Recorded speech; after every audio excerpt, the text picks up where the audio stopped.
Cody Bellinger back with vengeance. He and Ian Happ pound the Pirates in game 1 of the series. Seiya Suzuki returns, but Dansby Swanson to the IL. What's that look like for the Cubs? Ben Brown rides to the rescue, but he wouldn't have if Jamison Taillon wasn't going to pitch on Sunday, or at least wasn't confident about it, dealing with a stiff back. Does anyone like those Pirates City Connect uniforms?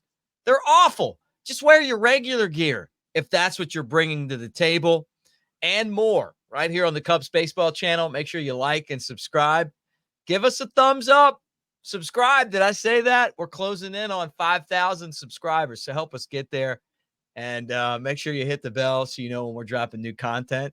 Go Cubs.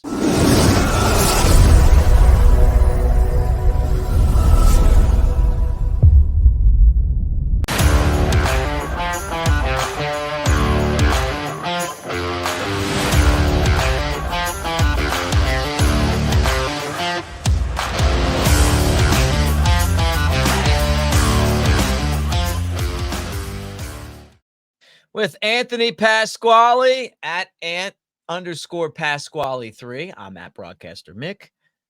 Go Cubs, man. Fly to dub. What a great win against the Pirates. There's so many things to get into with this, the series, with what's going on with the roster. But let's just start with Cody Bellinger. He looks like Cody Bellinger. This guy's, I mean, he's locked in all of a sudden after being on the IL. Yeah, and I think, like you said, there's so much to get into today, but I think the easiest thing to start with is Cody Bellinger, who started yesterday's game with a home run in the first inning to give the Cubs the lead, and he didn't stop there. He had 4 hits. I think he drove in 3 runs yesterday, and he's been what this Cubs lineup has been missing, him and Suzuki, but so much power and just a consistent at-bat that you're going to get every single time out of Cody Bellinger. And he's just, no offense to Ian Happ, who was in that 3 hole when Cody Bellinger was down, but he's just such a threat in the 3 spot. And he showed it yesterday with a great game. And he and Ian Happ, who you mentioned in the open, kind of slugged the Cubs' way to a win in a matchup against a really good pitcher, against a team that really wanted to beat you. And the Cubs got it done big way, 7-2 dub. Yeah, Ian Happ just seems to always rip apart the Pirates and the Reds. He went to college in Cincinnati, and he's from Pittsburgh. I guess the connection there. Yeah. But at it again, he needed a game like this. He's been scuffling, and Bellinger, I love his swing path. It just seems like the bat, just when he's doing his thing, it's just like it's in the zone. I love his swing. I love the way that he changes his swing based on what the pitch is. He's one of my favorite players to watch, and he's such a big part of the lineup. Ian Happ's not a 3-hole hitter, but he's a good leadoff guy. I don't mind when he's down in the lineup, but he's just not a 3-hole guy. Right. What you see with Bellinger, that's what a 3-hole guy looks like. Exactly. And that's what you've been missing for, a couple weeks with him. And then since Suzuki, I mean, in any good lineup, they're a strong 2-3. And the Cubs have been without that for a long time. And I wonder, since Mike Tauchman and Nico Horner have kind of slid nicely into the 1-2 role, when Seiya Suzuki gets back into the lineup today, is he going to be back in that 2 spot and Bellinger 3? Yeah. Or would Seiya go 3 and Bellinger 4? So Tauchman stays up there. There's a few things they can do to play around with it, but they are going to be without Dansby Swanson for a little while. Yeah, I'm glad that Seiya's back. The only reason that he didn't play yesterday was that they have like these plans that they do. Hey, you play 2 and you take a day off. And when you're working on hamstring and muscle issues, that's kind of part of the program, and it's a smart program. But having him back is going to be huge. I hope that he comes back with the same intensity and momentum that we've seen Dansby Swanson return with. It's been great. And so that was a lot of fun, watching Dansby. So today we get to see Seiya. We get to see Seiya. We saw Bellinger. Now Dansby. Yeah, I get it confused. So this was the right move. And I told you this. I said this. We got Nico. We got Luis Vasquez, who right now isn't in the plans. He's been scuffling a little bit in Iowa hitting, but he plays great defense. There's options. don't put a guy that's batting 150, because he's got a hurt knee on this team when you don't need him. There's other options. I remember a time when the Cubs had Starlin Castro and they didn't have one other shortstop that I felt like could play at the big league level defensively. And those days are over, and that's what you love about Nico. Does Nico have the range that Luis Vasquez has? No, he doesn't. Does he have the arm that Luis Vasquez has? No, but Luis Vasquez hasn't proved it yet in AAA. You got to do that and then get to the big leagues and do it there, right? He's not ready yet, but he's close. He's going to be a good player. But I think Nico's fine, and Dansby's just got to rest. We need Dansby back at 90% and plus. Yeah, exactly. And I think that it shows the type of confidence that they have in Nico Horner as well. But you mentioned it, Seiya Suzuki did not play yesterday. He will re-debut today. I think if Swanson wasn't hurt, they just would have activated him today instead of yesterday. But it just made too much sense with that move to just throw Dansby on the IL and bring Suzuki back. Now, I think in the lineup every day, you're going to get Horner at shortstop and then a platoon between Madrigal and Mastrobuoni at second base. That's my take on it. Madrigal started yesterday, and I'd imagine Mastrobuoni will start against some righties. Skenes might be a guy that you'd want Mastrobuoni going up against on today, but he doesn't really have a good matchup for anybody. But then, Dansby going on to the IL, and with Suzuki coming back, it just gives your lineup a little bit more flexibility. But the one thing that I think we can both kind of breathe a sigh of relief is Pete Crow Armstrong is staying at the big league level. And that's, I think, a good thing for the Cubs. It's a good thing for the team. It provides you some more versatility with late inning defensive replacements or pinch runners. And then, of course, if you get a good matchup, Pete Crow can start. I'd imagine he'd probably sit today against Skenes. I think that's not the type of matchup you want Pete Crow in against. But then again, he is a lefty going up against a righty. But at the very least, everybody should be happy Seiya Suzuki is going to be back in the lineup today. And hopefully in about a week, Dansby Swanson back at full health. Yeah, and that's what the IL is all about. Like Dansby Swanson isn't Cal Ripken. He's not Derek Jeter. He's Dansby Swanson. Take the time off, get things back to healthy again. That's why you got other guys that can play. Nick Madrigal can play second. There's other options in the minor leagues, but when Dansby's healthy, he's a good player. And this team, what I love about this team is that there are players that can jump in and fill in for anybody. If you can lose Seiya Suzuki and Cody Bellinger and not lose a game in the standings, then you got a pretty damn good team. And that's what the word team means. It means that you're not relying on one guy. So Nico's going to be great at shortstop. He already has been, and I'm excited about seeing that. And then I guess the next injury that you look at is Jamison Taillon. First off, Taillon's been the guy this year that we wanted when he signed last year. Mm-hmm. Last year was so inconsistent. It was disappointing. This year, he's been just so much better, locked in, doing a great job. And he'll be the Sunday starter, I'm guessing, because he says he's pretty confident that he's going to be able to deal with the stiff back. But the stiff back is what cost him the beginning of the season. It tightened up throwing bullpens, spring training. And then, obviously he had to, wait to get to the big league. So I don't know how important it is to push for him to start this game on Sunday. So you hope he doesn't get injured any worse than he already is. But at the same time, when you're a professional athlete, it's kind of what you deal with. Right. So let me kind of lay out the timeline of Jamison Taillon. So he made his last start. It was a good start. And then when he threw his side session a few days ago, which would have set him up in line to start yesterday, he kind of tweaked his back a little bit. And they said, okay, we're going to take the off day, use it to reset. We're going to move up Assad and move up Steele to Friday and Saturday. And Jamison, hopefully you'll be ready by Sunday. He told the media yesterday that he's fully confident that he'll be ready by Sunday. Craig Counsell told the media that we've been hanging on to Ben Brown in case we need to use him as a starter on Sunday. Mm-hmm. I'm sure you guys all remember his last outing was as a starter back in May 2nd. And then once they said Steele returned, Ben Brown was going to shift back into a bullpen role. But it's now been one time through the rotation, and we haven't seen Ben Brown out of the bullpen. So you start to raise your eyebrows a little bit, thinking, oh, he might be having to start soon. Maybe Taillon is hurt.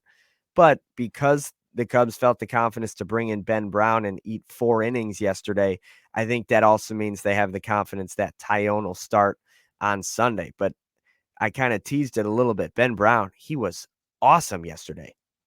Yeah, yeah. Like the starting staff has been so amazing, right? Now he's in the bullpen, or it's almost like a piggyback role or whatever. Javier Assad didn't have a great game, but even not having his best game, he still gave you a chance to win.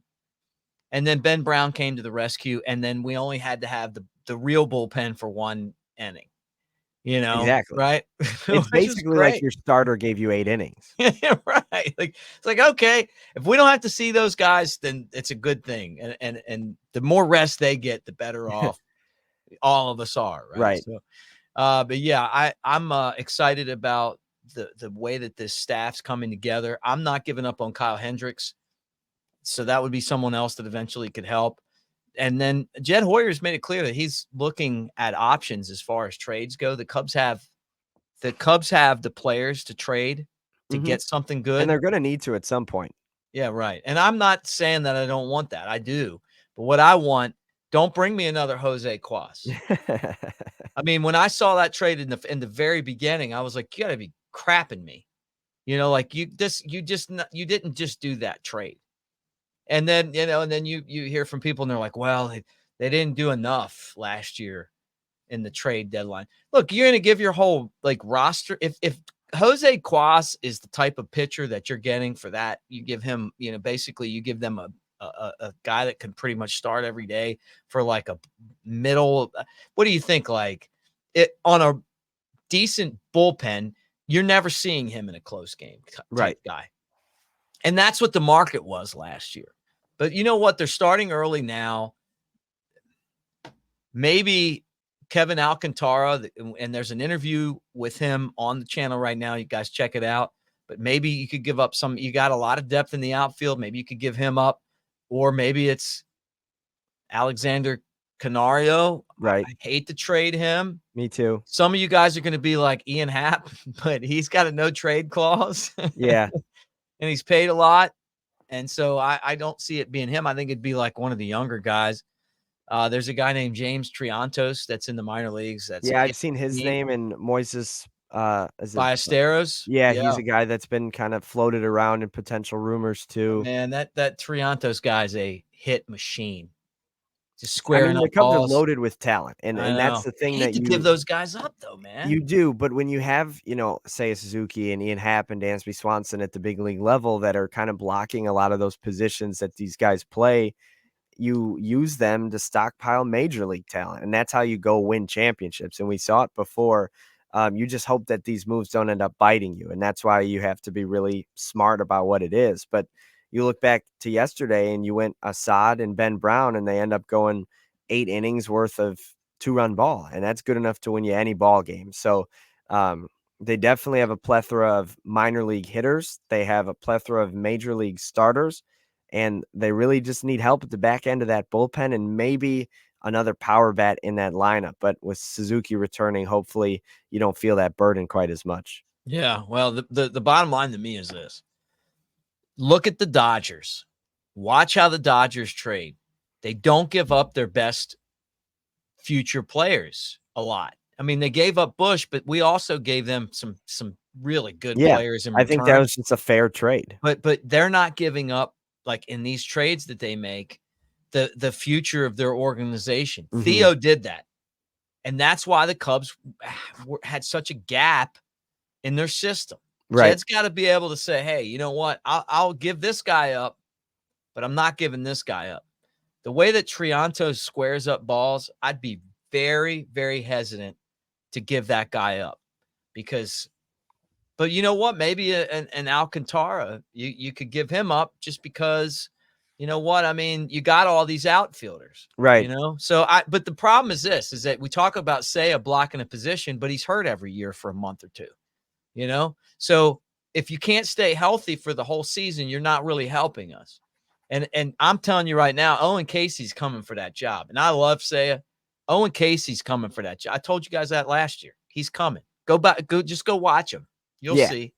It's And on the there's a way. They lot of better guys. not trade him. I will lose my shit.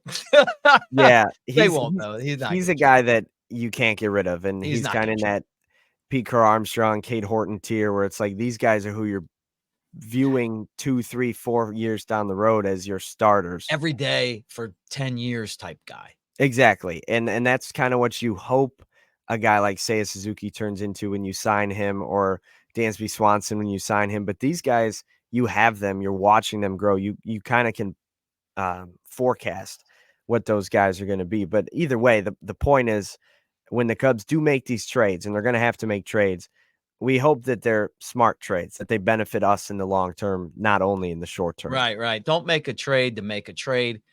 I felt like both deadline deals they made last year were bad trades. And I Yeah, just do. And I wasn't happy with them then, and I'm not happy with them now. But you go and get a closer that comes in and like knocks down saves, then you could give up a price for that. right, right. Like, yeah. Like if you go get us a Wade Davis or an Aroldis Chapman, you know. But I Yeah, mean, don't bring another Jose Cuas to the table and you know and try to tell me I know. exactly, I'm not saying anything else. Sorry, let's just check and because I speaking know of I already things hear the comments because I use the S word. So let me put this up. Talking about S words, yeah, right. the Pirates City Connect uniforms are terrible. They're the worst. Like they look like little league uniforms. What are they doing? Like, why don't you just wear your regular crap if you're gonna roll that out? Yeah, the City Connects, I feel like as a whole have been a massive disappointment. I think there's been so many different teams that could have done so many cool things. Like I love the hat, but the jerseys for the Cubs, I don't even love those that much. And there's a handful of teams that I think nailed it and did really well. I think the White Sox nailed theirs. I think the Washington Nationals nailed theirs with the cherry blossoms. I think there's a lot of teams that did pretty well, but a lot of them have been really bad, and I love yellow. I'm a rare person that likes the color yellow, and I like that color of the jersey, but PGA, like, what is that? Why not just put like you could do so many other things than that, and, I do think teams should explore other colors, and I think the Pirates should wear yellow every once in a while, but not those jerseys. They're just so visually unappealing. Yeah, and like I love the idea of doing that kind of stuff. Yeah, me too. I mean, the Cubs City Connect jerseys are the best. They're awesome. I love when I see the Wrigleyville jerseys. I love the hat. We both have that Yeah, we hat. got the hat. I've got like a bunch of the t-shirts and I see the jerseys and I like the jack. I like everything about the Wrigleyville gear. I think the White Sox, Yeah, South that's what I was Sides saying. I are think they cool nailed too, theirs too.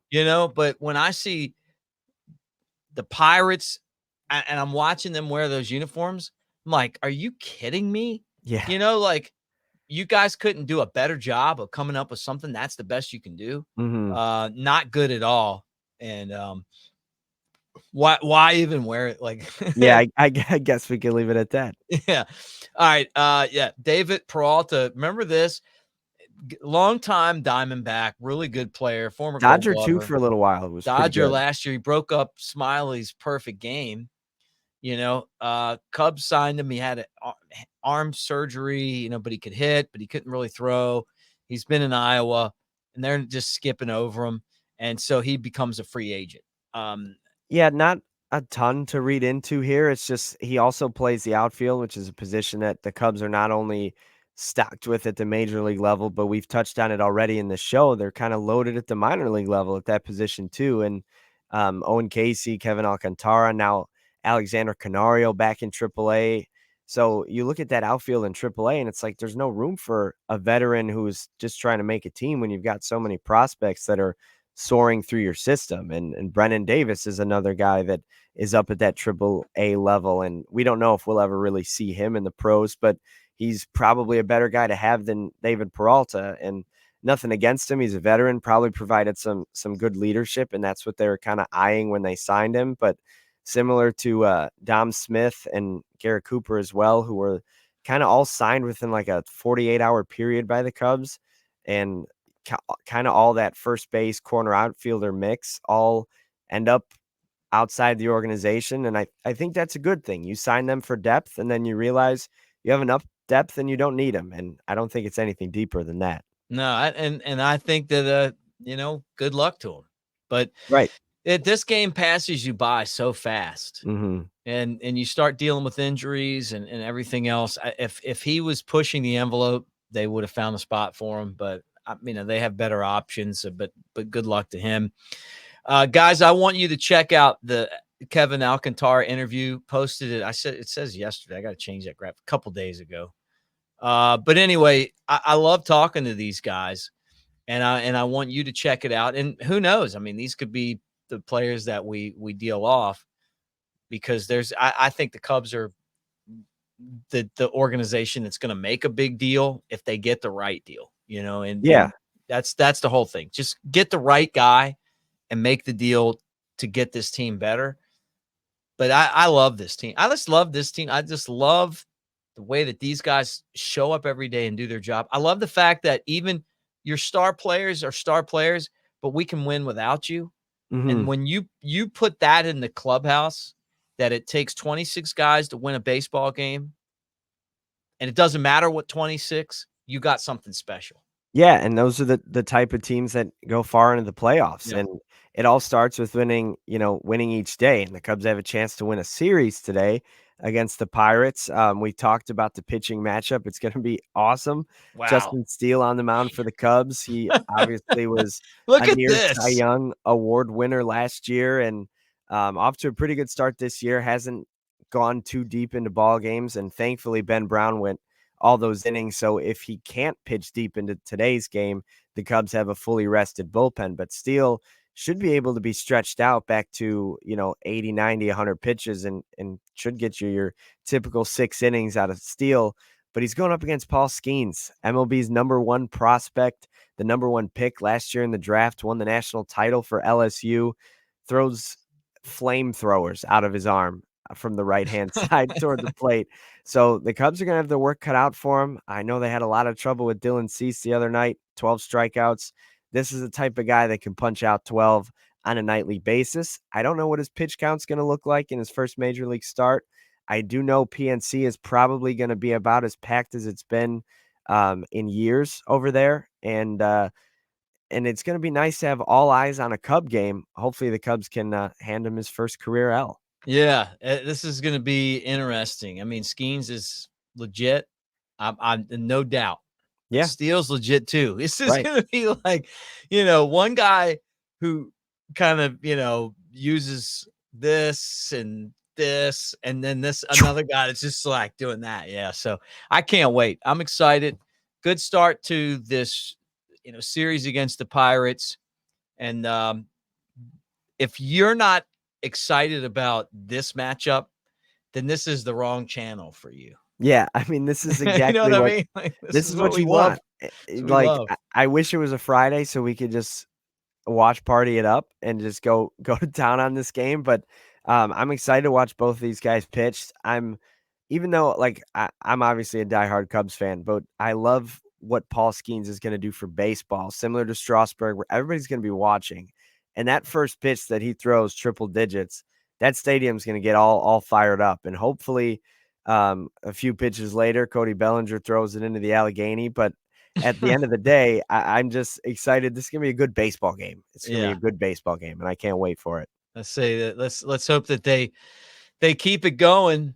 And I mean, this team has something going on right now that's pretty cool. When you can, like I said before, when you can win without your best players, and now you're getting the best players back. They're a half game behind Milwaukee, but nobody's betting on the Brewers. We're going to pass them. When we get healthy, we're going to blow by them. And that's what's exciting. Like it's all about just, we got the right guy captaining the ship. And now it's just getting all these guys back. So we're going to have Seiya and Belly back today. And I think that's cool.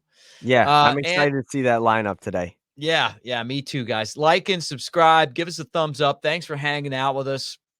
If anything breaks, just like yesterday, jump on and tell you about it and get that information out to you guys. But big game today. Until tomorrow, that's another big game. Go Cubs, everybody.